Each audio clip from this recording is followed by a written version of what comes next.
Right now, as you are watching this, the ground is shaking in multiple places across this planet at the same time. Venezuela just got devastated by two earthquakes that struck back to back within 39 seconds of each other. Japan recorded a magnitude 7.4 hit that triggered a full tsunami warning. California scientists published a major study this month saying the San Andreas fault system has reached its highest stress level in 1,000 years. And the Philippines, Papua New Guinea, and Nicaragua were all rattled in the same week. This is not normal news cycle noise. Something significant is happening across multiple fault systems simultaneously. And today we are going to break down exactly what is going on, where it is most dangerous, and whether things could get even worse. No guessing, no dramatizing, just the facts, the science, and the real stakes. Drop a comment right now. Have you ever personally felt an earthquake? A small tremor, a moderate shake, or something that knocked your furniture around? Tell me where you were and what it felt like. Thousands of you come from earthquake-prone countries, and I always love reading those stories. If you want to be the first to know every time something major happens geologically, subscribe to the channel right now. It is completely free. A thumbs up also helps enormously. Let us go for 5,000 likes on this one so the algorithm actually shows it to people who need to see it. Thank you. Now, let us get into it. On June 24, 2026, Venezuela was hit by what is now officially the most powerful earthquake sequence the country has experienced since the year 1900. And I am using the word sequence deliberately because this was not one earthquake.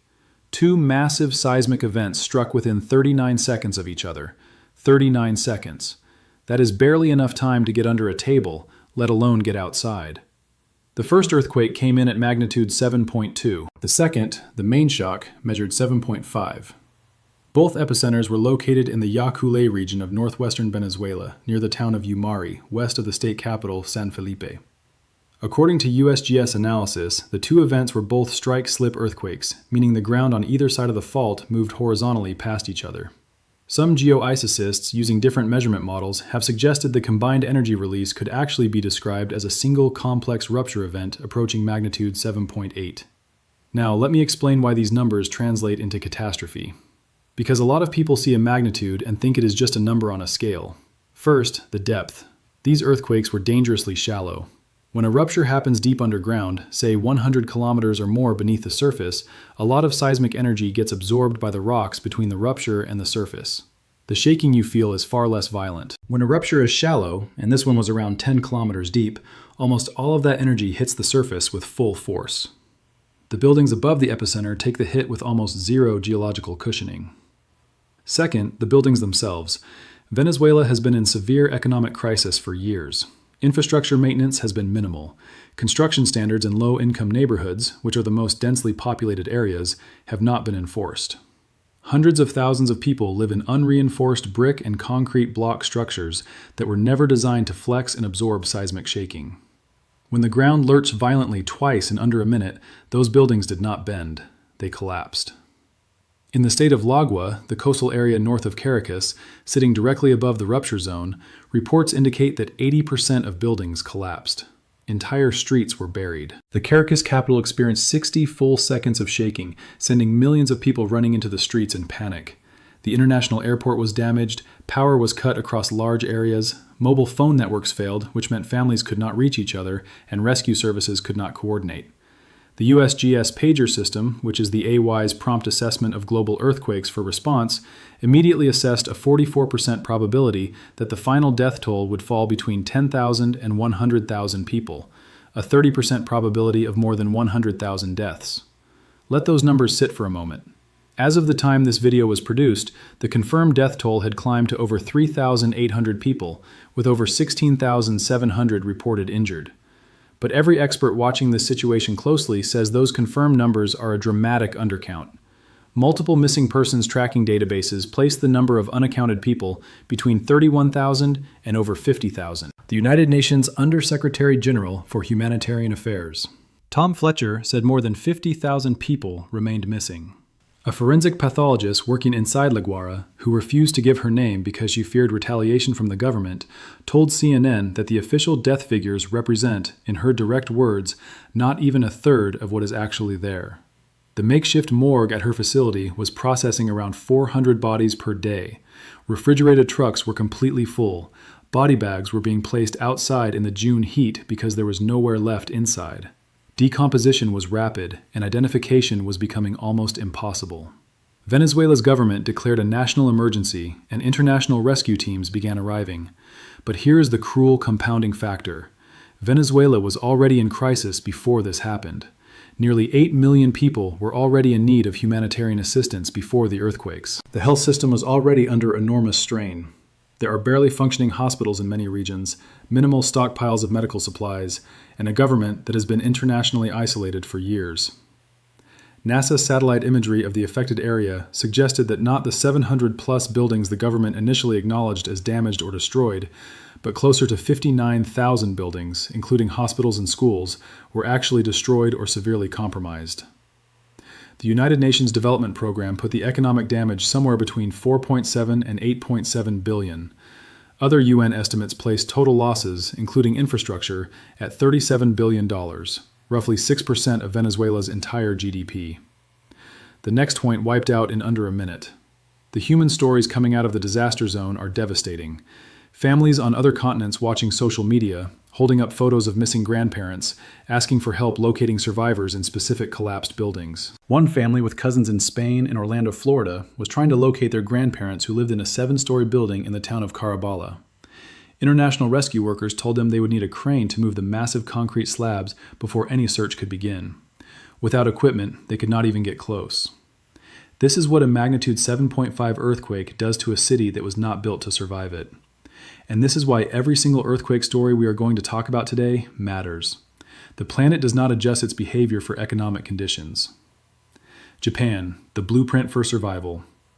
Right around the same period the world was watching Venezuela in horror, Japan recorded its own major seismic event. And the contrast between the two outcomes teaches us something fundamental about earthquake risk in the modern world. On April 20th, 2026, a magnitude 7.4 earthquake struck off the Sanriku coast of northeastern Japan along the Japan Trench. Japan's own meteorological agency initially measured it at magnitude 7.7 before settling on the final assessment. Ground shaking was felt from the northern island of Hokkaido all the way down to Aichi Prefecture in central Japan, meaning tens of millions of people experienced this earthquake. CNN's producer, reporting from Tokyo, described feeling the building shake for approximately 7 minutes. Immediately after the quake, Japanese authorities issued a 3-meter tsunami warning for Iwatate Prefecture and parts of Hokkaido and Aomori. Emergency evacuation orders went out to approximately 44,000 people in Hokkaido alone. Coastal residents moved to higher ground. An 80-centimeter tsunami wave was observed at Kuji Port in Iwatate Prefecture. The warning was later downgraded to an advisory and eventually lifted. Final confirmed damage, roughly 200 power outages, 2 people injured from falls, 0 deaths, 0 collapsed buildings. Now read that back one more time. Magnitude 7.4 tsunami warning. 7 minutes of shaking felt across a country of 125 million people, 2 injuries, nobody killed. The contrast with Venezuela is not about luck. It is not about the strength of the earthquake being different. A 7.4 in Japan versus a 7.5 in Venezuela. Almost identical geological events. The difference is entirely what human beings built and prepared over the decades before those earthquakes arrived. Japan operates under some of the strictest seismic building codes on the planet, and those codes are regularly updated as new research comes in. Buildings are specifically engineered to sway and flex rather than collapse. The country has invested heavily in base isolation technology, essentially giant shock absorbers built into building foundations. Train systems automatically slow down and stop when seismic sensors detect unusual ground movement.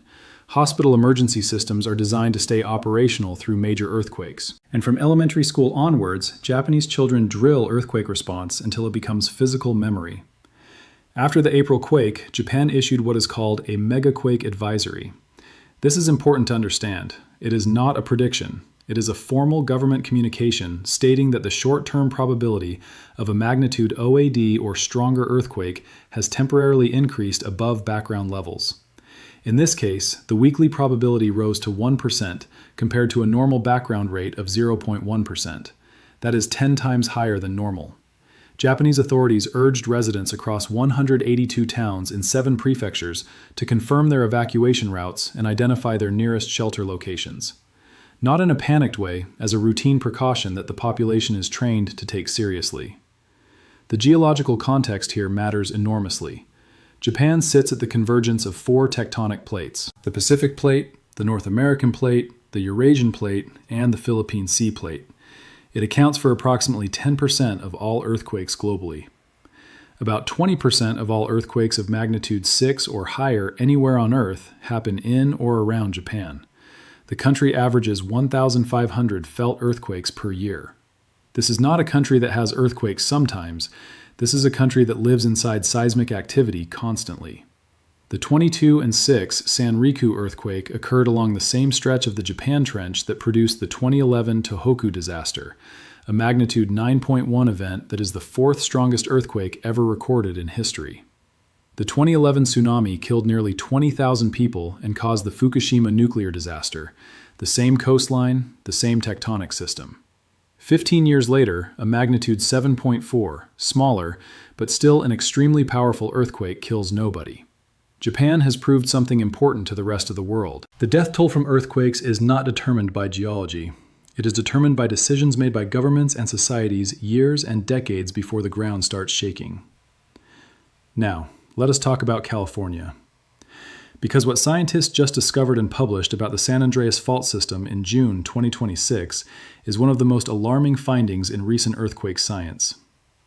A team led by Dr. Lilian Burkhardt of the University of Bern, Switzerland, published research in the Journal of Geophysical Research, Solid Earth, with a conclusion that is as straightforward as it is serious. The San Andreas Fault System in Southern California has now reached its highest stress level in the past 1,000 years. Let us understand what that actually means. Faults work like this. 2 tectonic plates grind against each other, trying to move, but friction locks them together at the surface and in the upper crust. The plates keep moving at depth, but the locked section cannot slip. So instead of releasing energy through movement, the system stores it as elastic stress in the surrounding rock, essentially squeezing and bending the crust. This goes on for years, decades, sometimes centuries. Then, when the accumulated stress finally exceeds the strength of the rocks holding the fault in place, the fault suddenly slips. All of that stored energy releases at once as an earthquake. The longer a fault section stays locked without rupturing, the more energy accumulates. And the more energy accumulated, the larger the potential earthquake when it finally goes. The southern San Andreas Fault last ruptured in a major event in 1857, the Fort Tan earthquake, estimated at magnitude 7.9. That was 169 years ago. For 169 consecutive years, the Pacific Plate and the North American Plate have been grinding against each other along this fault at a rate of roughly 5 centimeters per year without a major release. All of that motion has to go somewhere. It goes into stress in the rock. Dr. Burkhardt's team built a physics-based 4-dimensional computer model that simulated 1,000 years of earthquake history along both the San Andreas and the adjacent San Jacinto fault systems. They fed the model geological evidence, radiocarbon dating of displaced sediments, tree ring records documenting past ground ruptures, historical observations going back centuries. They ran the simulation forward to the present day to calculate current stress levels. The finding stress on multiple fault segments is now at or above the highest values observed anywhere in the 10,000 simulation. The system is not approaching a critical threshold. According to the model, it has already passed it. But the research produced a second discovery that makes the situation even more complex and potentially more dangerous. The San Andreas and San Jacinto fault systems meet at a geographic junction called Kinjin Pass, located roughly 50 miles northeast of downtown Los Angeles. This junction, the researchers found, can act as what they are calling an earthquake gate.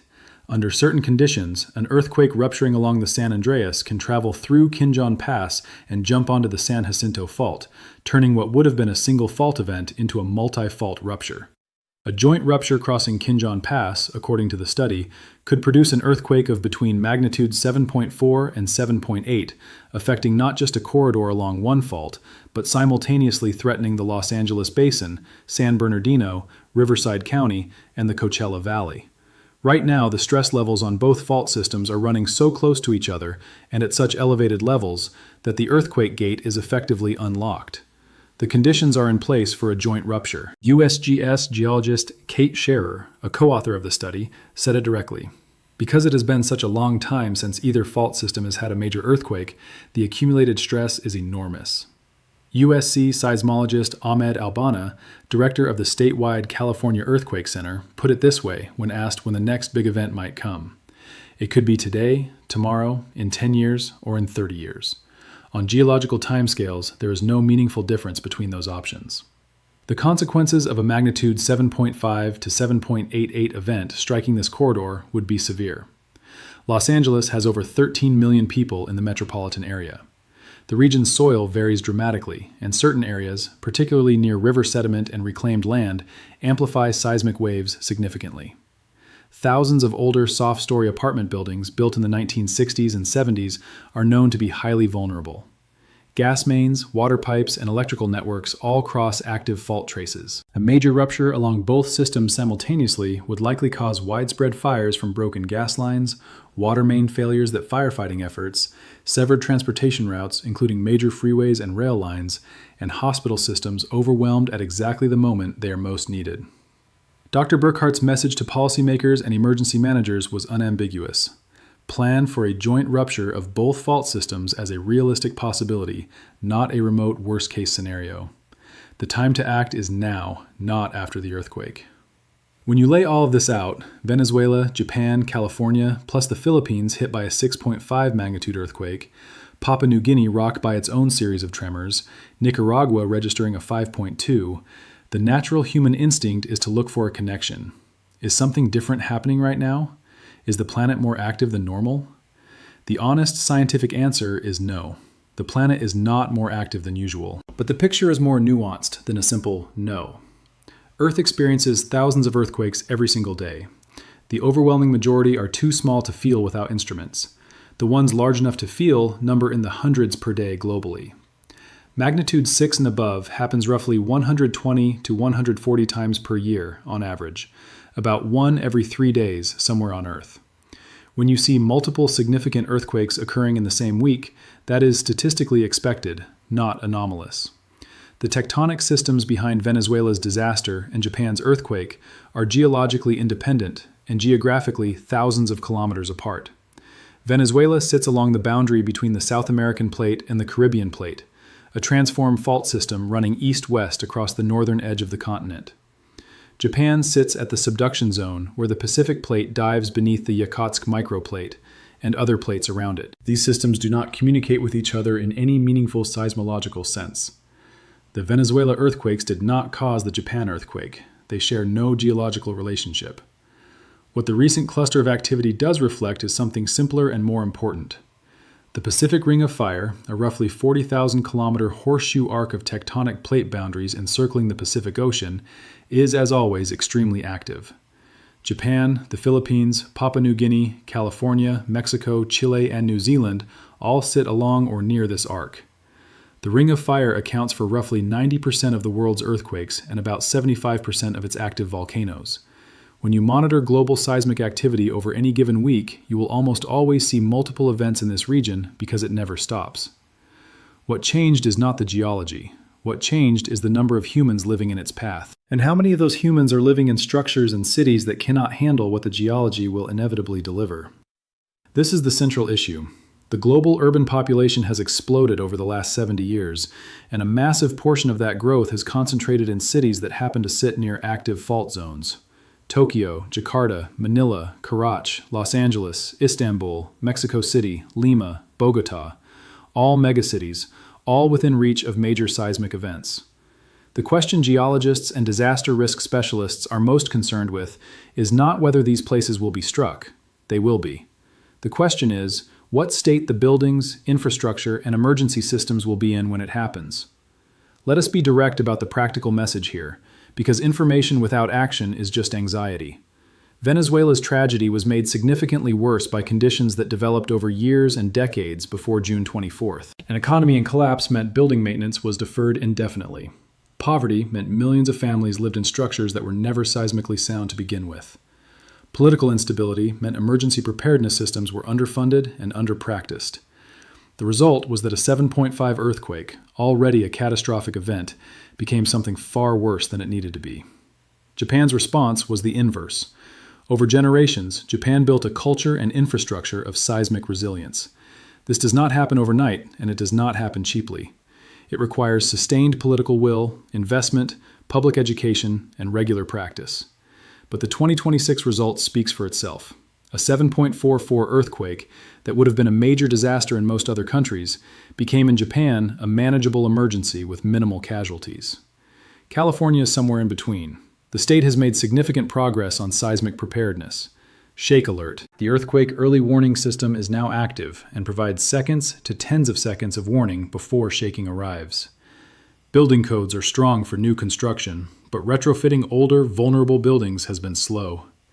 Funding for emergency preparedness in lower-income communities is inconsistent. And the gap between what scientists know about the risk and what the public understands remains large. Here's what you can control right now, wherever you live. You probably cannot retrofit your building overnight, but you can have 72 hours of emergency supplies: water, food, first aid, flashlights, medications. You can know where your home's gas shutoff valve is. You can strap your water heater and bolt heavy furniture to walls. You can have a communication plan with your family for when mobile networks go down. You can know the evacuation routes from your neighborhood. These things take an afternoon to set up. In a major earthquake, they are the difference between getting through the emergency and not getting through it. If you are in Japan, you already know all of this. If you are in California, the risk is real and rising. The research published this month is not background noise. If you are in Venezuela right now, the priority is safety and connecting with relief organizations on the ground. Final thought. The planet has been doing this for 4.5 billion years. Tectonic plates have been moving, faults have been slipping, and energy has been releasing an earthquake since long before any human being walked the surface. This will continue after we are all gone. We have no ability to stop earthquakes. We have no reliable ability to predict exactly when they will strike. What we can do, what Japan has shown the world is genuinely possible, is choose how prepared we are when they arrive. The death toll of an earthquake is a geological event combined with a human decision. Venezuela showed what happens when poverty, political instability, and inadequate infrastructure meet a 7.5 magnitude earthquake. Japan showed what happens when a society takes the geological reality seriously over decades and prepares accordingly. California is the biggest open question right now. The most recent science is telling us that Southern California's fault systems are sitting at stress levels not seen in 1,000 years. The big one is not a Hollywood concept anymore. It is a geological inevitability that is closer to the present than at any point in the last millennium. What happens when it arrives will depend enormously on decisions being made right now by city planners, engineers, politicians, and ordinary residents. We will keep tracking everything as it develops. Every aftershock sequence in Venezuela, every new seismic reading along the San Andreas, every advisory out of Japan. Subscribe so you do not miss updates on any of it, and leave that comment below. Have you ever been in an earthquake? Tell me where and what it felt like. Because these are not just geological events. They are human experiences, and understanding that is how we stay motivated to take this seriously. 5,000 likes on this video. Let us go. See you in the next one. Script. End. All facts sourced from USGS Pager reports. NBC News, Venezuela coverage. July 2026. CNN Venezuela earthquake reporting. Red Cross Venezuela response update. Wikipedia, 2026 Venezuela earthquakes. Wikipedia, 2026 Sanrio earthquake. CNN, Japan earthquake April 2026 coverage. University of Bern study published in Journal of Geophysical Research Solid Earth, June 2026. Science Daily, June 2026. LA, June 2026. Fox Weather, June 2026. Business Today, Earthquake Connection Analysis. Travel and Tour World, Ring of Fire Report. Extra content to reach 5,000 words. One thing that confuses a lot of people when earthquake news breaks is the magnitude scale. They hear 7.2 and 7.5 and think, that doesn't sound that different. Two whole numbers on a scale of 10. But here is where the math gets brutal. The moment magnitude scale used by USGS and most international agencies is logarithmic, not linear. This means that each whole number step represents a 10-fold increase in the amplitude of ground shaking and roughly 31 times more energy released.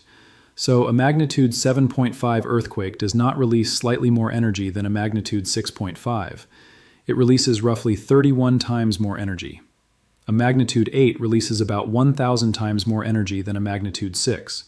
This is why scientists get very concerned when numbers climb past 7. The energy difference between a 6 and a 7 is already enormous. The jump from 7 to 8 is even more extreme.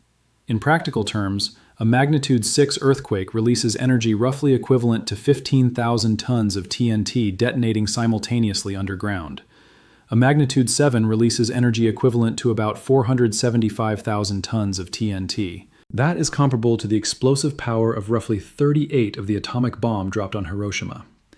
Venezuela's 7.5 main shock was releasing energy at a level far beyond those comparisons. And because the rupture was shallow, around 10 kilometers deep, the surface above the epicenter absorbed nearly all of it. This is also why geologists do not simply look at magnitude when assessing danger. They look at depth, fault type, proximity to populated areas, local soil conditions, and building stock quality. A magnitude 7.5 at 200 kilometers depth in a remote area is not the same event as a magnitude 7.5 at 10 kilometers depth directly beneath a city. Same number, entirely different consequences. Understanding this is important because the next time you see an earthquake notification on your phone, you now know that a single number does not tell the full story.